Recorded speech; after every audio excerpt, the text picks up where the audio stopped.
വയനാടിൻ്റെ കണ്ണീരൊപ്പാൻ കേരളം ഒന്നായി അണിചേരണമെന്ന ആഹ്വാനവുമായാണ് ചിതറ SNHSSലെ വിദ്യാർത്ഥികൾ മനുഷ്യഭൂപടത്തിൽ അണിനിരന്നത്.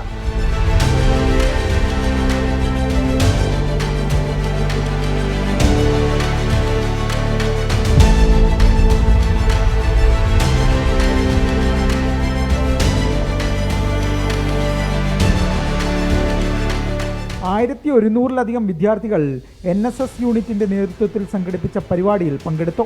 കേരളം വയനാട് ജനതയ്ക്കൊപ്പം എന്ന സന്ദേശമാണ് ഈ കുരുന്നുകൾ ആവർത്തിച്ചുറപ്പിക്കുന്നത്. 24 കൊട്ടാരക്കര.